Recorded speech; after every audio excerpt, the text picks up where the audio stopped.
কৃষকদের বলেছে তারা শুধু চলুন আন্দোলন করি, কৃষি কাজ করতে হবে না। অনেক কৃষকরা তাদের জিজ্ঞেস করেছে, আন্দোলন করে আমাদের কৃষি কাজ কে করবে? বলছে কৃষি কাজের দরকার নেই, শুধু আন্দোলন করুন। ত্রিপুরার মানুষকে শুধু আন্দোলন করিয়েছে। আন্দোলনের কি অভাব ছিল? 47টা গণসংগঠন ছিল সিপিএম এর, শুধু আন্দোলন করেছে। আর এখন তারা বলছে আমাদের ভোট দিন, তীব্রা মাথা করে আপনারা বিজেপিকে কেন ভোট দেবে? চিনি তীব্রাসার মাস হোক, দিল্লি হোক, চিনি থামসানি চৌবা, মহারাজার যে থামসার চৌবা, আর চৌবানো সম্মান দুই দেশটি প্রধানমন্ত্রী, স্বরাষ্ট্রমন্ত্রী, সমস্ত বিজেপি শীর্ষ নেতার প্রদেশ সভাপতি শ্রী রাজীব ভট্টাচার্য এখানে বসে আছেন। সবাই একমত হয়ে তীব্রা মাথার সাথে এডিসি এলাকায় পিছিয়ে পড়া মানুষের উন্নয়নে আমরা ঐতিহাসিক চুক্তি সই করেছি এবং সেই চুক্তি মোতাবেক আমরা বিজেপি পার্টিকে ভোট দেব। কিসের ভিত্তিতে? আজকে নির্বাচন মানে আমাদের বলতে হবে কেন আমরা ভোট দেব। আমাকে অনেকে বলে যে আপনি সিপিএম এর বিরুদ্ধে বক্তব্য করছেন কেন, কংগ্রেসের বিরুদ্ধে বক্তব্য করছেন কেন? তো আমি সিপিএম এবং কংগ্রেস বন্ধুদের জিজ্ঞেস করতে চাইব, উনারাই বা আমাদের বিরুদ্ধে বক্তব্য করছেন। নির্বাচনটাই হচ্ছে নির্বাচিত করা, মানে গ্রাম্য বাংলায় যাচাই কইরা লোকটারে পাঠানো। তো যাচাই যদি আমাদের করতে হয়, আলোচনার দরকার রয়েছে। আজকে বামেদের যে অবস্থা, এই অবস্থার কথা আপনারা সবাই জানেন। রামচন্দ্র ঘাট বিধানসভা কেন্দ্র আমার বিধানসভা খুব প্রিয়। এই বিধানসভা কেন্দ্রে আমি কাজ করেছি, রাজনৈতিকভাবে মানুষের সাথে অঙ্গাঙ্গিভাবে জড়িত ছিলাম। এক সময় এই রামচন্দ্র ঘাটে আমরা বিরোধী দল হিসেবে গ্রামে গঞ্জে গিয়ে বক্তব্য করতে পারতাম না। আমি এমএলএ ছিলাম প্রমোদনগরে, রতনপুর বাজারে গিয়ে আমি বক্তব্য করতে পারিনি, মানে বামেদের এত ধাপক ছিল। এবং এই রামচন্দ্রঘাট বিধানসভা কেন্দ্রে একজন প্রভাবশালী বিধায়ক ছিলেন যার নাম পদ্ম কুমার। আসলে এই সিম্বলটা আজকে বিজেপি। রামচন্দ্রঘাটের মানুষ পদ্মর পেছনেই থাকবে সবসময়। তখন ছিল পদ্ম কুমার দেববর্মার পেছনে, এবং আজকে এই পার্লামেন্ট নির্বাচনে পদ্ম ফুলের পেছনে। ওই লোকটাকে মানুষ বলতো, এই লোকটা কিন্তু পরিশ্রম করত। ওনাকে দেখা যায় না আজকাল, মানুষের বাড়ি বাড়ি যেত। সিপিএম দলের একটা জিনিসই ছিল মিথ্যা কথা বলো, যে যাকে প্রতিশ্রুতি দাও। মানুষের বাড়িতে যখন উনি যান, মানুষ কি চায়? রাস্তা চায়, পানীয় জলের ব্যবস্থা চায়, ছেলে মেয়েদের জন্য চাকরি চায়। পদ্মদেববর্মার একটাই বক্তব্য, উন্নয়ন হবে। শেষে এত জনপ্রিয়তায় গেলেন উনি, উনার ডাক নাম হয়ে উঠল ফৈব এমএলএ, মানে উন্নয়ন না হওয়ার কোনোটাই নাই। শেষ 25 বছর সিপিএম ত্রিপুরাজ্যের মধ্যে 25টা বছর এক নাগারে শাসন করেছে। শাসনের নামে কি করছে? শাসনের নামে শোষণ করছে মানুষে। পঞ্চায়েত ভোট হতো এই লক্ষ্মীনারায়ণপুর পঞ্চায়েতের লোকেদের আমি বলবো, আপনারা পঞ্চায়েত ভোটের সময় ভোট দিতে পারছেন? ভোট কেন্দ্রে গিয়ে তারা রিগিং করত, কাউন্টিং এর সময় গিয়ে সেখানে রিগিং করত। ভোটগুলো ছিল প্রহসন মাত্র, কোন সময় ভোট হতো না। আর আজকে এই সিপিএম তারা বলছে যে গত বিধানসভা নির্বাচনে তিপ্রা মাথা দলের জন্য তারা ক্ষমতায় আসতে পারে নাই। আমি পূর্বতন মুখ্যমন্ত্রী মানিক সরকার মহোদয়ের উদ্দেশ্যে বলছি, আপনি আপনাদের যে পার্টির অবস্থান গত 23-এর বিধানসভা নির্বাচনের পর আপনাদের কি অবস্থান ছিল? যেদিন নির্বাচনটা শেষ হয় সেই দিন মেলার মাঠ পার্টি অফিসে বসে আপনারা সাংবাদিক সম্মেলন করে বলেছেন ত্রিপুরা রাজ্যে শান্তিপূর্ণভাবে ভোট গ্রহণ হয়েছে, মানুষ ভোট দিতে পেরেছে এবং নিশ্চিত রূপে ত্রিপুরা রাজ্যে বামেরা ক্ষমতায় ফিরবে। তবে আজকে আমার মনে হয় না বেশি বক্তৃতা দেওয়া যাবে। ভাত খাওয়ার সময় টেলিফোন কলটা এলে হাত ধুয়ে যে টেলিফোন ধরি, ফিরে আর ভাত খেতে মজা লাগে না। সে যাই হোক, আমরা সবাই ব্যস্ত এবং ব্যস্ততার মধ্যেই আমাদের আসতে হয়।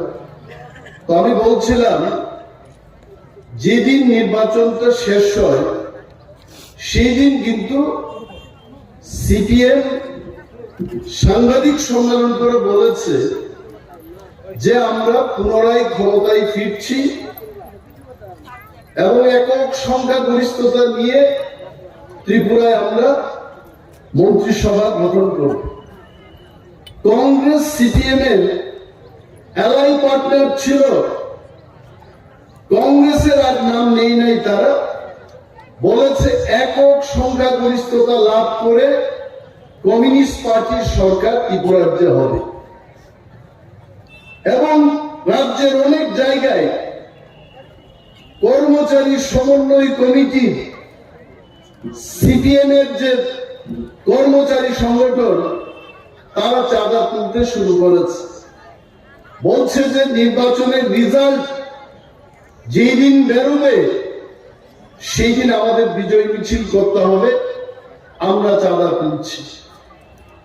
ত্রিপুরার মধ্যে কোনো ফ্যাক্টরি ছিল না, তাদের ধারণা ছিল সারা রাজ্যে ত্রিপুরা মতো 4-5টা সিট জিতবে। কিন্তু যখন নির্বাচনের ফলাফলের দিনে বাক্সটা যখন খুলল, এই আন্তর্জাতিক দল রাজ্যের ত্রিপুরা মাথা দলের চেয়েও ছোট হয়ে গেল। বিরোধী দলনেতা হওয়ার মতো যোগ্যতাও তাদের ছিল না। এত অহংকার। আর যে নির্বাচন রেজাল্ট বেরিয়ে গেল, সিপিএম এর তারা বলছে ত্রিপুরা মাথার কারণে আমরা সরকার গঠন করতে পারিনি। আপনারা বলেন ত্রিপুরা মাথা দলটা কি সিপিএম কে বাঁচাইতে আমরা গঠন করলাম? ত্রিপুরা মাথা দলের কি কোন উদ্দেশ্য নাই? ত্রিপুরা মাথা দলের একটা লড়াই আছে, তার আন্দোলন আছে। এখন তারা বলে সিপিএম যে আপনারা ত্রিপুরা মাথা দল করেন, কি করে আপনারা কত ফুলে ভোট দেবেন? আমি সিপিএম বন্ধুদের জিজ্ঞেস করব, আপনাদের ভোট দিয়ে আমাদের কি লাভ হবে? 25 বছর এই ত্রিপুরা রাজ্যে কে আক্রান্ত হয় না আপনারা বলুন? আমরা দীর্ঘদিন যারা বামেদের বিরুদ্ধে লড়াই করেছি, আমাদের কেউ বাদ যায়নি তাদের আক্রমণ থেকে। আর সেই সিপিএম পার্টি আজকে 25 বছর শাসন করে ক্ষমতা থেকে যখন চলে গেল তখন বলছে আমরা তিপ্রাদের অকৃত্রিম বন্ধু। যে বাম শাসনে বহু ধনী তিপ্রাংশের মানুষ তার গরিবে পরিণত হয়েছে। কৃষকদের বলেছে তারা শুধু চলুন আন্দোলন করি, কৃষি কাজ করতে হবে না। অনেক কৃষকরা তাদের জিজ্ঞেস করেছে আন্দোলন করে আমাদের কৃষি কাজ কে করবে? বলছে কৃষি কাজের দরকার নেই, শুধু আন্দোলন করুন। ত্রিপুরার মানুষকে শুধু আন্দোলন করিয়েছে। আন্দোলনের কি অভাব ছিল? 47টা গণসংগঠন ছিল সিপিএম এর, শুধু আন্দোলন করেছে। আর এখন তারা বলছে আমাদের ভোট দিন। ত্রিপুরা মাথা করে আপনারা বিজেপি কে কেন ভোট দেবেন? চিনি ত্রিপ্রাসাদ মাস হোক, দিল্লি হোক, চিনি থামসানি চৌবা, মহারাজার যে থামসার চৌবা, আর চৌবানো সম্মান দুই দেশটি প্রধানমন্ত্রী, স্বরাষ্ট্রমন্ত্রী, সমস্ত বিজেপি শীর্ষ নেতার প্রদেশ সভাপতি শ্রী রাজীব ভট্টাচার্য এখানে বসে আছেন। সবাই একমত হয়ে ত্রিপুরা মাথার সাথে এডিসি এলাকায় পিছিয়ে পড়া মানুষের উন্নয়নে আমরা ঐতিহাসিক চুক্তি সই করেছি এবং সেই চুক্তি মোতাবেক আমরা বিজেপি পার্টিকে ভোট দেব। কিসের ভিত্তিতে আজকে সিপিএম পার্টি কংগ্রেসকে ভোট দেবে? তাদের কোনো চুক্তি নেই। মানিক সরকার ত্রিপুরার মুখ্যমন্ত্রী যখন ছিলেন, ওনার কি বক্তব্য ছিল? এই লক্ষ্মীনারায়ণপুর পঞ্চায়েতের বহু মানুষকে, বহু কমরেডরা আপনারা গাড়িতে চেপে ওই আস্তাবলের ময়দানে যেতেন মানিক বাবুর পচা বক্তব্য শোনার জন্য। ওনার বক্তব্য একটাই ছিল, কেন্দ্রীয় সরকার বিরোধী। মানুষকে বুঝাতেন কেন্দ্রীয় সরকার টাকা দিচ্ছে না, এই রাজ্যে আমরা অনেক কিছু করতে চাই, আমরা করতে পারছি না, আমাদের আন্দোলন করতে হবে। আমি ধন্যবাদ জানাই ত্রিপুরার লক্ষ লক্ষ মানুষকে। 2018 সালে ওয়ামসা, ত্রিপ্রাসা, মুগলি, তুরক সমস্ত অংশের মানুষ এক সূত্রে ভোট দিয়ে এই মানিক সরকারের 85 টেপ রেকর্ডকে খোয়াই নদীর জলে আপনারা ফেলে দিয়েছেন এবং ওই টেপ রেকর্ড বন্ধ হয়ে গেছে। আজকে যখন এই টেপ রেকর্ডটা বন্ধ হলো, ত্রিপুরা রাজ্যে নরেন্দ্র মোদী সরকারের নেতৃত্বে আজকে ত্রিপুরায় আমরা অনেক কিছু দেখতে পাচ্ছি। আমাদের রাজ্যে একটা হাইওয়ে ছিল, অনলি ওয়ান হাইওয়ে। আজকে ত্রিপুরা রাজ্যে 5-6টা হাইওয়ে হয়েছে এবং আরো হবে। গ্রামগঞ্জের মানুষ, কৃষক থেকে শুরু করে অঙ্গনওয়াড়ি ওয়ার্কার, হেল্পার, সমস্ত অংশের মানুষ, শিক্ষক, কর্মচারী, বিজেপি সরকার গঠন হওয়ার পর আপনারা সবাই লাভবান হয়েছে। আমার পরিচিত একজন প্রধান শিক্ষক আমাকে বলছিলেন যে আগে বামেরা যখন কর্মচারীদের বেতন বাড়ানোর জন্য পে রিভিউ কমিটি করছিল, তখন মাত্র 5-6 হাজার টাকা বৃদ্ধি পাইছে এবং 2018 সালে ভারতীয় জনতা পার্টি নেতৃত্বাধীন আইপিএফটি এবং বিজেপির যখন সরকার হলো, পে কমিশন গঠন করে যখন বেতনটা দিল, প্রত্যেক কর্মচারী, ওই প্রধান শিক্ষক মহোদয় বলছিলেন 12-14 হাজার টাকা করে তাদের বৃদ্ধি হয়েছে এবং উনি আগরতলা শহরে দোতলা বাড়ি নির্মাণ করতে পেরেছেন, কারণ ব্যাংক তাদেরকে ঋণ নেওয়ার জন্য মোটা অঙ্কের ঋণ দিয়েছে ওই বেতনটা দেখে। আর বামেরা কি করত? বামেরা তো মিথ্যা কথা বলত। কৃষক শ্রমিকদের বুঝাইতো কর্মচারীর বেতন বৃদ্ধি কইরা ত্রিপুরা রাজ্যের উন্নয়নের টাকা এটা কমে গেছে গা, সেই কারণে আপনাদের উন্নয়ন করতে পারতাছি না। আবার বেকারদের বুঝায় যে বেকারদের আমরা চাকরি দিতে পারছি না, কারণ সরকারি কর্মচারী বয়স 58 থেকে 60 বছর আমরা করছি, সব টাকা ওইদিকে গেল না।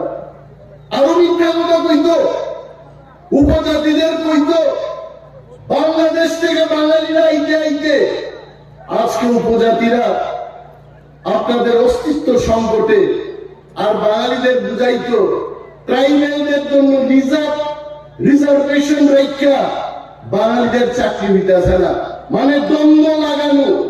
তাদের মূল বক্তব্য হচ্ছে বিভেদ সৃষ্টি করো এবং রাজত্ব কায়েম করো।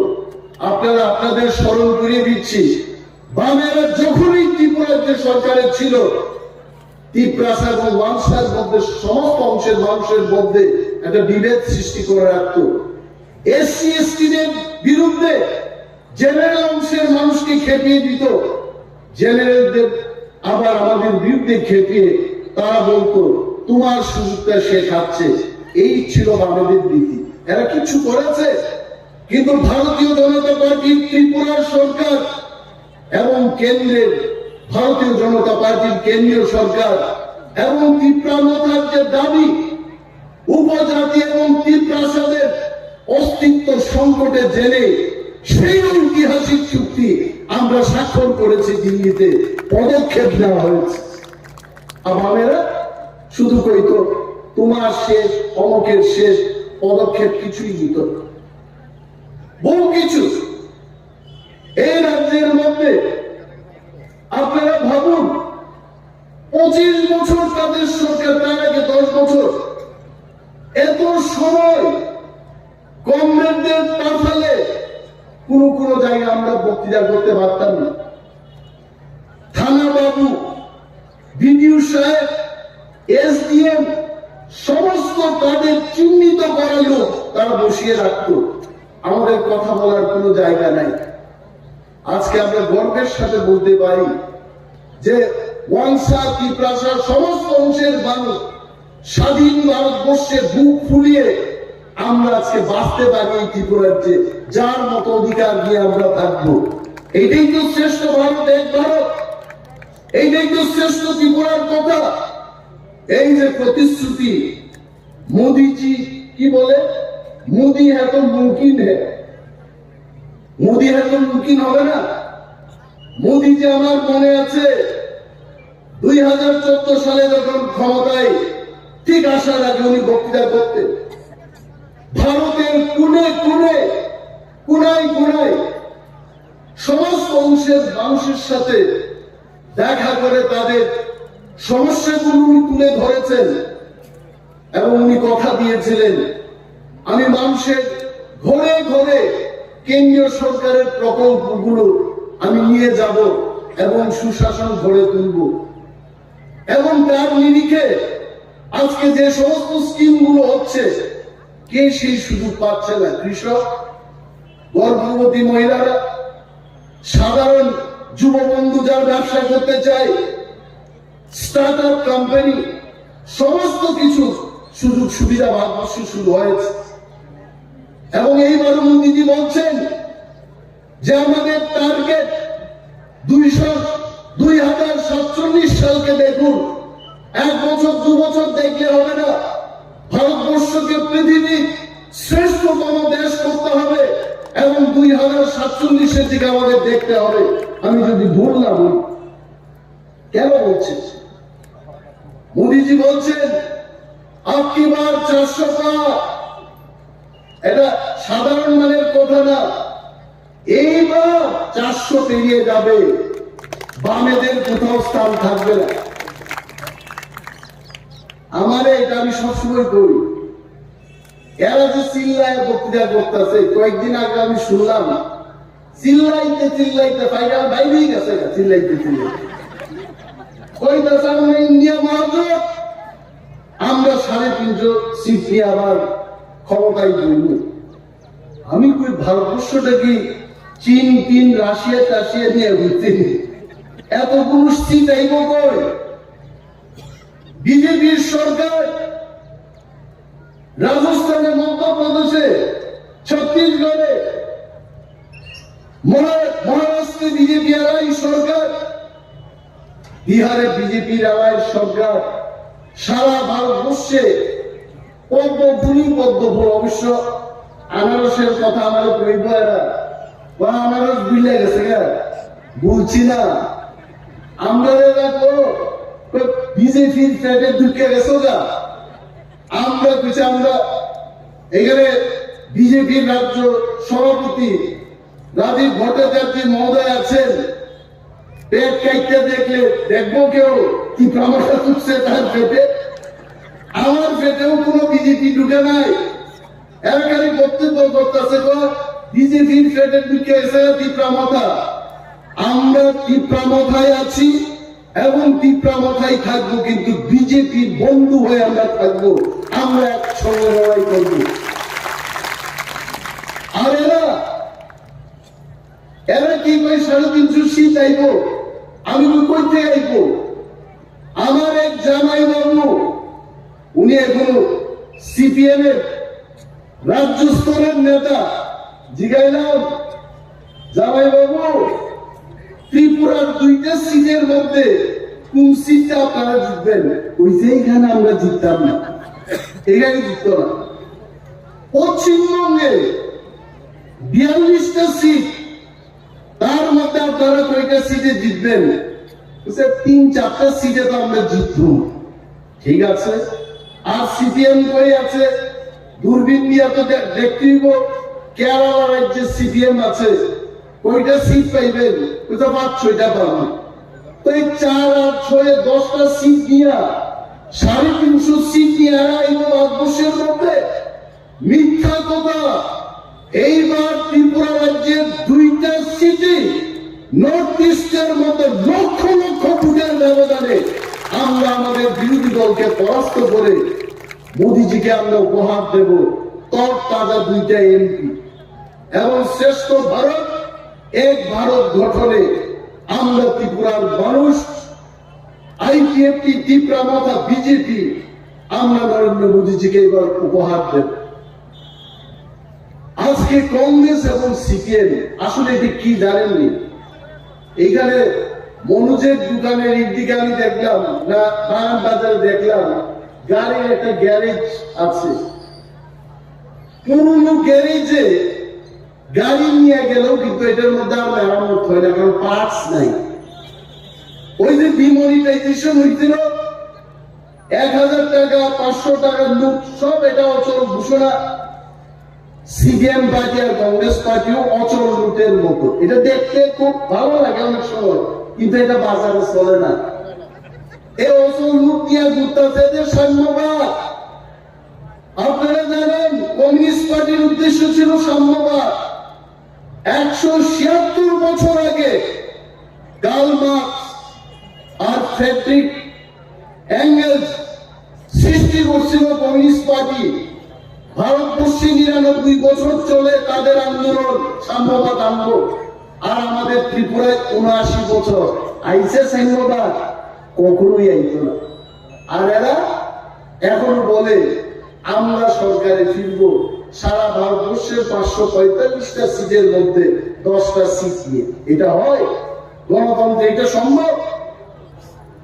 সুতরাং এদের এই ফাঁদে পা দেবেন না। আর একটা কথা আমি বলি, আমাদের প্রান্তিক কৃতি দেবী দেববর্মা, আমাদের ত্রিপুরার রাজকন্যা, উনি বিয়ে করছেন তো ছত্তিশগড়ে, ওনার একটা বহিরাগত। আমি মাঝে মাঝে রাহুল গান্ধী কংগ্রেস দলের যিনি নেতা, উনি দিল্লিতে থাকেন, কেরালায় নির্বাচন লড়তে যান। সোনিয়া গান্ধীজি দিল্লিতে থাকেন, উত্তরপ্রদেশে নির্বাচন লড়াই করেন। এরা কি বহিরাগত না? আসলে কেউই বহিরাগত না। তবে আমাদের প্রার্থী সম্পর্কে আপনাদের একটা জিনিস বলি, যেখান থেকে বিয়ে করে ছত্তিশগড়ের মহারাজার ঘরে গেলেন এবং ওই মহারাজাকে বুঝিয়ে ছত্তিশগড় থেকে বাপের বাড়িতে আবার আয় আমার ত্রিপুরার মানুষের জন্য আমি কাম করব, এই মহিলা কিন্তু শক্তপুক্ত মহিলা। মহিলার একবার যখন যায় আর ফিরে না।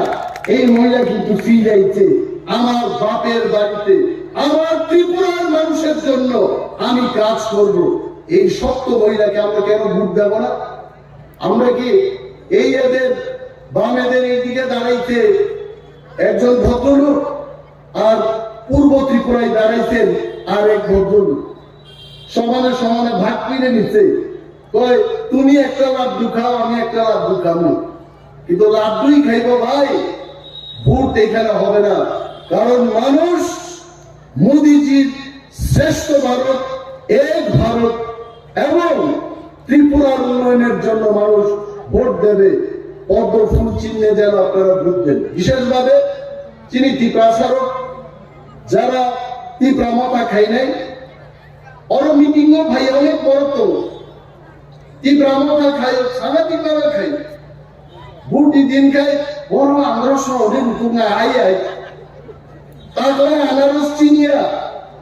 এইবার ত্রিপুরা মাথা বিজেপি এবং আইপিএফটি প্রার্থীর সিম্বলটা হচ্ছে পদ্মগুবা।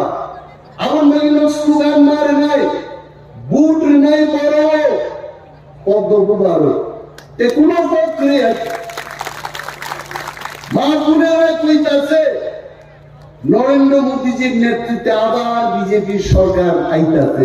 আবার স্লোগান মার নাই, গ্রামে গ্রামে খালি 2 ফিট বাই 2 ফিট, আমি তো আমার কেন্দ্রে 2 ফিট বাই 2 ফিট 5000 ছাপিয়ে ডেইলি মিলিটারির মতো এক একটা ছেলে গত 15-20 দিনে হাঁটতে হাঁটতে নিমায়ের মতো হয়ে গেছে। রুদ্রের মধ্যে একটা কড়া নির্দেশ, সিম্বল শিখাই দিব। কারণ আনারস সিম্বলে এডিসিতে ভোট দিলাম, বিধানসভার সময় দিলাম, এখন তো আমার আনারস খুঁজবো। এইবার আনারস না, এইবার কৃতি দেবী দেববর্মার সিম্বল, আমাদের সবার সিম্বল হবে পদ্মগুবা, অপদ্মগুবার আমার নিচে। এবং আমার বিশ্বাস আপনারা কাজ করবেন, বাড়িতে যাবেন, প্রচার করবেন। আমার পরেও প্রদেশ সভাপতি এখানে আছেন, উনিও বক্তব্য করবেন। দীর্ঘায়িত করছি না, সবার কাছে আবারও বিনম্রভাবে অনুরোধ জানিয়ে আমাদের পশ্চিম ত্রিপুরা এবং পূর্ব ত্রিপুরার উভয় প্রার্থীকে বিপুল ভোটে, রেকর্ড ভোটে আমরা যেন জয়লাভ করাই এবং করাইতে পারি, সেই কাজ আপনারা করবেন এই আশা রেখে আমি আমার বক্তব্য শেষ করছি। জয় হিন্দ, বোরাগ্রা আইনক্ষ। অনেক অনেক ধন্যবাদ ত্রিপুরা সরকারের মাননীয় মন্ত্রী শ্রী অনিমেষ দেববর্মা মহোদয়। এখনই